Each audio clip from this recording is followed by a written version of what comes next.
blue. This is even more confirmed when you run over soul sand with soul speed.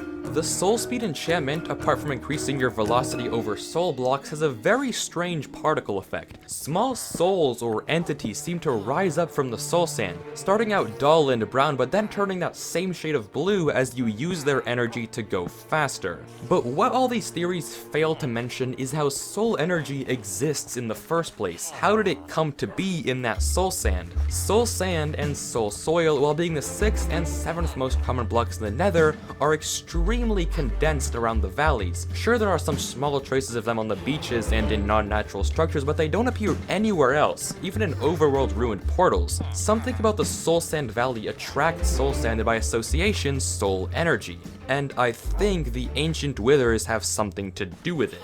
If it isn't obvious, withers have soul energy. They're so closely tied with all of this, not to mention their awakening color and initial skull color is blue. I mean, out of every possible color, it just happened to be the same shade as soul energy. Seems unlikely that it's just random chance. We also know that withers have the power to transfer their energy to give life to other similar entities. When a wither kills a passive mob, it will spawn a wither rose, a smaller, more delicate version of its power, but still infused with the same soul energy, able to give the withering effect to anyone who dares step on it.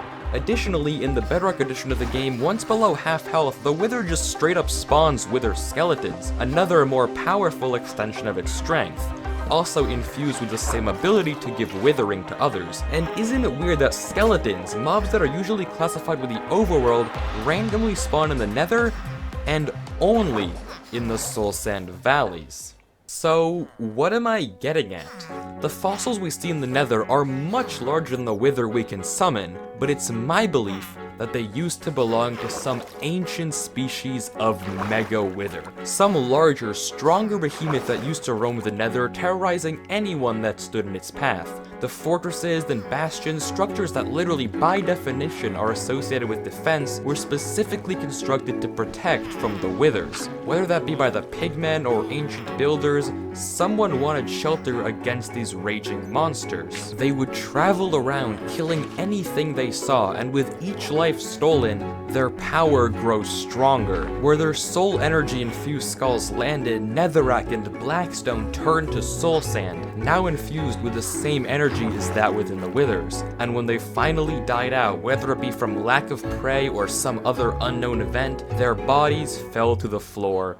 The massive amounts of soul energy they had accumulated seeped into the ground around them, converting it to soul sand, a block infused by the souls of those killed by the ancient withers. Some souls escaped and now occupy the haze we find in the biome, and some are released by our soul speed boots when we walk over them, but many still lay trapped within the ground. The skulls of the withers, the places with the highest concentration of soul energy, split off, combining with the souled soil, turning into smaller skeletons where the host died, leaving only the rib cages in their wake. And if you somehow manage to gather 3 skulls of the wither skeletons and reunite them with the soul-infused blocks of their creators, well, you know what happens next.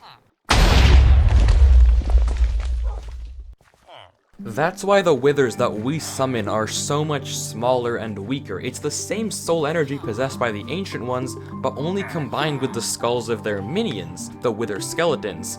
As to what could have caused these monsters to go extinct, well, I don't have a good answer. It could have been natural, a lack of food as they consumed everything around them, or some sort of extinction event, an asteroid, which would explain why the fortresses and bastions are so ruined, although that can also be attributed to just wither attacks. Maybe the ancient builders showed up to the Nether and killed the monsters, who knows what they were capable of. But I am certain of one thing. Ancient withers used to roam the Nether and infuse the land with their soul energy, creating the soul sand as we know it today. And that is the story of Minecraft's fossils.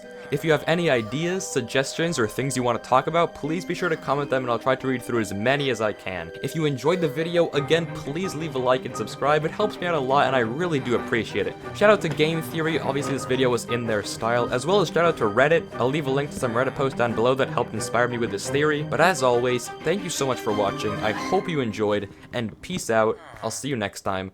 Have a good one. Thank you so much for watching.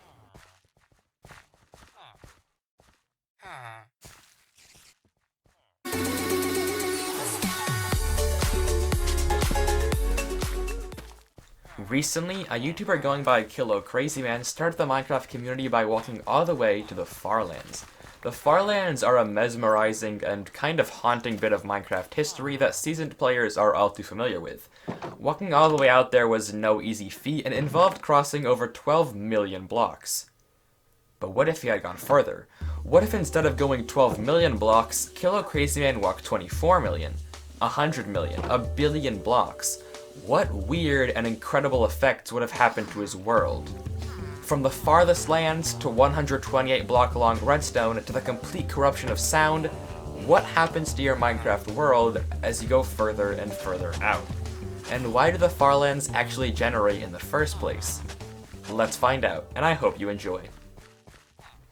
Just really quickly though, only a really small percentage of people watching my videos are actually subscribed, so if you enjoy this video, I would greatly appreciate it if you could subscribe. It helps with the channel a ton and really means the world to me, and you can undo it whenever you'd like. So thank you so much, and I hope you enjoy. Let's explore today what happens to your Minecraft world as you go further and further out, as well as why. Well, in normal Minecraft, how far out can you go? Most people should be familiar with the world border. The world border is a magic barrier that can't be broken or pushed past, and it naturally generates around 30 million blocks in each direction. That said, it can be customized by the use of commands, and you can set it as small as you'd like, but the max size limit is 60 million, hence the 30 mil in each direction. If you try to set it any higher, you'll be greeted with this error message. So is that it? No, you can go further. Much, much further, into the billions of blocks if you wanted to. But you may be asking first, where are the Farlands? Well, the Farlands actually generate at only 12,550,821 blocks out. But if that's the case, however, why can't we find them? That's because they were removed. The Farlands actually weren't intentional features of Minecraft, they were a bug and were patched. But they aren't the only ones. There is actually a whole family of Farlands, with each one considerably weirder than the last. There are the Farlands, the Fartherlands, the Farther Lands, the Farthest Lands, the Vertex Farlands, Void Farlands, and Sky Farlands. Let's go one at a time. The Farlands are the Farlands. Everyone's familiar with them. They're these huge monstrosities with gaping holes throughout them like Swiss cheese land. The Sky Farlands are just the Farlands, but in the sky and flipped on their side. If there was no build limit, the Sky Farlands would naturally generate past Y25 million. It's really cool. The Void Farlands are the opposite, in the void. You can't see these without significant modding to the game, but they are just as cool of a sight, going endlessly downwards and filled with water, as any block below Y63 that isn't in a cave will be defaultly filled with water. It's also really cool and really mysterious. When all three Farlands meet, the Void, Sky, and Regular, you are met with the Vertex Farlands, a weird diagonal mishmash of terrain generation of algorithms all failing. It's quite the view, and probably my favorite of all the Farlands. But what's beyond? We'll get to that. Firstly though, how do the Farlands generate in the first place?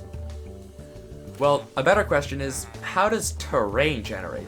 Minecraft terrain is generated with Perlin noise. Perlin noise is a really cool subject, but also very complicated. I'll do my best to simplify it.